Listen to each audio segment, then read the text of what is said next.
স্ত্রীকে হাত খরচ না দিলে গুনাহ হবে কিনা?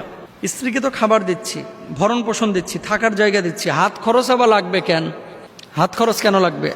খুব ইম্পর্টেন্ট একটি বিষয়।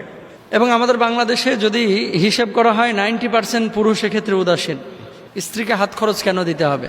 আপনি যদি স্ত্রীর সমস্ত মৌলিক অধিকারগুলো মিটিয়ে দেন, স্ত্রীর সমস্ত প্রয়োজনগুলো যদি মিটিয়ে দেন, তাহলে হাত খরচ আপনি না দিলেও হবে। অর্থাৎ স্ত্রীর একটা আইসক্রিম খাইতে মন চাচ্ছে, আপনি সেটাও আইনা দেন। স্ত্রীর ইন্টারনাল কিছু কেনাকাটা লাগবে, ইন্টারনাল কেনাকাটা নিশ্চয় আপনারা বুঝতে পেরেছেন। সব কথা সব জায়গায় বলা যায় না। স্ত্রীর এমন কিছু প্রয়োজন থাকতে পারে যে প্রয়োজনগুলো মেটানোর জন্য সেই উপযুক্ত, এবং সেগুলোর জন্য আলাদা নির্দিষ্ট দোকানও আছে, এবং সেই দোকানে আপনার ঢুকতে লজ্জা লাগে, আপনি হয়তো বা মাস্ক পরে ঢুকেন। আপনি এমন কোনো জায়গায় যেতে পারেন না যে জায়গাগুলোতে স্ত্রীর একান্ত পার্সোনাল কোনো কিছু কেনাকাটার প্রয়োজন হয়। এখন স্ত্রীর সব কিছু আপনি মেটাচ্ছেন, স্ত্রীর সমস্ত প্রয়োজনগুলো আপনি যদি মেটাচ্ছেন, যদি মিটিয়ে থাকেন, হাত খরচ যদি আপনি না দেন কোনো সমস্যা নাই, গুনাহ হবে না।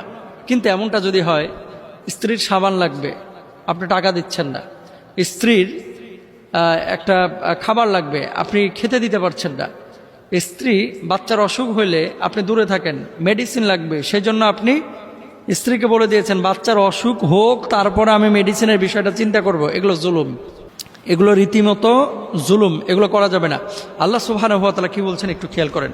ওয়া আলাল মাউলুদি লাহু রিজকুহুন্না ওয়া কিসওয়াতুহুন্না বিল মারুফ।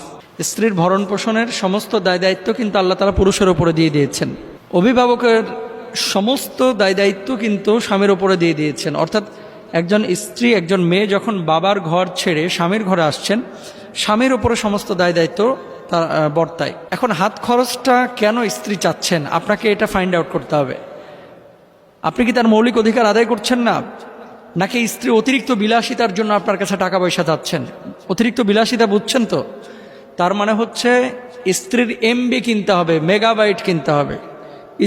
স্ত্রী ফেসবুকে চ্যাটিং ফ্যাটিং করে, অথবা টিকটক করে, অথবা ভিডিও কন্টেন্ট তৈরি করে। এখন আপনার কাছে চাইলো যে আমাকে এ মাসে 15 জিবি অথবা 50 জিবি আমাকে রিচার্জ করে দিতে হবে। দেখেন, জিবি রিচার্জ করে দেওয়া এটা কিন্তু সব ক্ষেত্রে মৌলিক অধিকার না। স্ত্রী বলল কি যে রাত্রে আজকে গরুর গোশত বাসায় রান্না করা হয়েছে, আমার গরুর গোশত ভালো লাগছে না। এরকম আছে অনেক স্ত্রী, আমার গরুর গোশত ভালো লাগছে না, আজকে বার্গার খাইতে হবে। তো বার্গারের বিল বা পিৎজার বিল মনে করেন 600 টাকা 700 টাকা। এখন এই টাকাটা আপনি দিলেন না, তাই স্ত্রী অভিযোগ করলো। এরকম না, কিন্তু বিলাসী খাবার না, মৌলিক যে খাবার, মৌলিক যে প্রয়োজন, এই প্রয়োজন যদি কোনো স্বামী আদায় না করে, স্ত্রীর সামান লাগবে, স্ত্রীর মেডিসিন লাগবে, স্ত্রীর জামা কাপড় লাগবে, স্ত্রীর পর্দার জন্য পোশাক লাগবে, স্ত্রীর ভালো একটা আবাস লাগবে, এই মৌলিক প্রয়োজনগুলো যদি আপনি আদায় না করেন, আল্লাহর আদালতে আপনাকে দাঁড়াতে হবে। তাহলে স্ত্রীর হাত খরচ যদি কোনো স্বামী না দেয়, আপনি কি করবেন? প্রথমত ধৈর্য ধারণ করবেন, কারণ মারামারি করে কোনো সমাধান হবে না। দ্বিতীয়ত, স্ত্রীর হক যদি কোনো স্বামী আদায় না করে, কিয়ামতে তার বিকলাঙ্গ হয়ে উঠে যাওয়ার কথা বলা হয়েছে। সে বিকলাঙ্গ হয়ে কিয়ামতের ময়দানে উঠবে। তাহলে স্ত্রীর হাত খরচ একজন স্বামী হিসাবে আপনার দেওয়া উচিত, আপনি দিবেন। এবং রাসূল সাল্লাল্লাহু আলাইহি ওয়াসাল্লাম স্ত্রীদেরকে হক আদায় করেছেন, তাদের প্রয়োজন মেটানোর জন্য খোঁজ খবর রেখেছেন। যা কিছু তাদের প্রয়োজন ছিল সেগুলো আল্লাহ রাসূল সাল্লাল্লাহু আলাইহি ওয়াসাল্লাম দিয়েছেন। হিন্দা, আবু সুফিয়ানের স্ত্রী, এই আবু সুফিয়ান খুব কিপটা ছিল। আল্লাহ রাসূল সাল্লাল্লাহু আলাইহি ওয়াসাল্লামের কাছে আসলেন, আসার পরে বললেন, ইয়া রাসূলুল্লাহ, আমার যা কিছু প্রয়োজন, আমার স্বামী তো সব প্রয়োজন মিটায় না, আমি কি করতে পারি? তোমার স্বামীর কি অর্থ নেই? নিশ্চয় আছে। ওগো আল্লাহর হাবিব, তাহলে আমি কি না বলে তার পকেট থেকে কিছু পয়সা নিতে পারি, স্বামীর পকেট থেকে? আল্লাহর হাবিব বললেন, যদি তোমার মৌলিক প্রয়োজন সে না মিটায়, তাহলে সেই প্রয়োজন মেটানোর জন্য ততটুকু পয়সা তুমি নিতে পারো যতটুকু তোমার প্রয়োজন। অর্থাৎ স্বামীর পকেট থেকে আপনার মৌলিক প্রয়োজনের জন্য যতটুকু প্রয়োজন, যদি স্বামী কিপটা হয়, হাড় কিপটা যাকে বলে, গায়ের জড়ো দিতে চায় না, সরিষার তেল আর বেগুন কিনে নিয়ে এসে বলছে বেগুনের গায়ে ডইলে তারপরে বেগুনটা ভাজ করো, খবরদার বেগুন তেল ঢালিস না, এরকম কিছু কিপটা আছে। কিন্তু সাবান একটা কিনে দিয়েছে রোজার ঈদের পরে, কোরবানির ঈদের 3 মাস পরে খোঁজ নিচ্ছে, কিরে সাবানটা এত তাড়াতাড়ি শেষ হইলো কেমনে? সাবান ঘষছিস নাকি গায়ে ঝামা ঘষছিস? এরকম কথাবার্তা কিন্তু অনেক জামাই বলে। এরকম কিন্তু কিপটা হওয়া যাবে না। এরকম কিপটা যারা আছে, আল্লাহ সুবহানাহু ওয়া তাআলা এদের জন্য আযাবের ব্যবস্থা রেখেছেন। ওয়ালা ইয়াহসাবান্নাল্লাযীনা ইয়াবখালুনা বিমা আতাহুমুল্লাহ। দেখেন, আল্লাহ সুবহানাহু ওয়া তাআলা পছন্দই করে না যারা এরকম কৃপণতা করে, বকুলতা করে। সম্পদ কে দিয়েছেন? আল্লাহ। আপনি অনেক সরকারি চাকরিজীবী বাংলাদেশে পাবেন, বেসরকারি চাকরিজীবী অঢেল টাকার মালিক ভাই, টাকা পয়সা ভালো কামাই, কিন্তু ও দেখবেন বাড়িটা ঠিক করতেছে না। টাকা ভালো কামাই, একটা ভালো যানবাহন নিচ্ছে না, টাকা ভালো কামাই, বাজারে যে গরুর গোশত কিনে না, খালি ষাট খুঁজে, মাথার গোশত খুঁজে, অথচ বউ বলছে যে একটু গোশত নিয়ে এসেন, অনেকদিন গোশত খায় না। এরকম অসংখ্য লোক আছে, এরা খালি জমায়, খালি জমায়, খালি জমায়।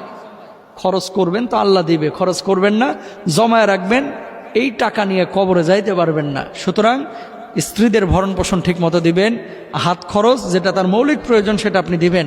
আর যদি না দেন আল্লাহর আদালতে আপনারা দাঁড়াইতে হবে। আর বউদেরকে বলি আলোচনা শুনে অনেকে হয়তো বা একটু ফাল মারে উঠবে যদি বাংলায় বলি আর কি, যে যাক এতদিন পরে একটা হাদিস পাইছি, মাসআলা পেয়েছি হুজুরের লেকচার থেকে।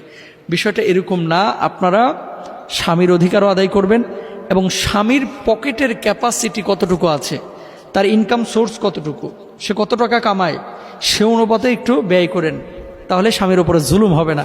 আল্লাহ তাআলা আমাদেরকে বুঝদান করুক। আচ্ছা, এখানে একটি প্রশ্ন, মুহতারাম, পেশাব বন্ধ হয়ে গেলে কোন দোয়া পড়তে হবে?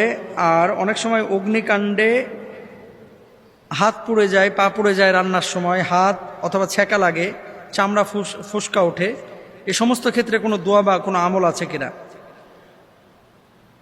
দেখেন, একটি দোয়ার কথা আমরা বিভিন্ন কিতাবের মধ্যে পাই। অনেক সময় বাচ্চাদের পেশাব বন্ধ হয়ে যায় এবং বড় মানুষেরও পেশাব বন্ধ হয়, তো সেক্ষেত্রে যে দোয়াটি পড়তে বলা হয়েছে, রব্বুনাল্লাহ আল্লাযী ফিস সামা তাকদ্দাসা ইসমুক আমরুকা ফিস সামাই ওয়াল আরদ কামা রাহমাতুকা ফিস সামা ফাজআল রাহমাতাকা ফিল আরদ ওয়াগফির লানা হুবানা ওয়া খাতায়ানা আনতা রাব্বুত তাইয়্যিবিন ফাআনজিল শিফাআন মিন শিফাইক ওয়া রাহমাতাম মিন রাহমাতিক আলা হাযাল ওয়াজাই। এই দোয়াটি যদিও সুদীর্ঘ দোয়া, আমরা চেষ্টা করবো ইনশাআল্লাহ তাআলা এই দোয়াটি বারবার শুনে একটু আয়ত্ত করতে, বারবার শোনার চেষ্টা করবো, এবং গুগলেও হয়তো বা আপনারা সার্চ করলে দোয়াটি পাইতে পারেন। অর্থটা কি?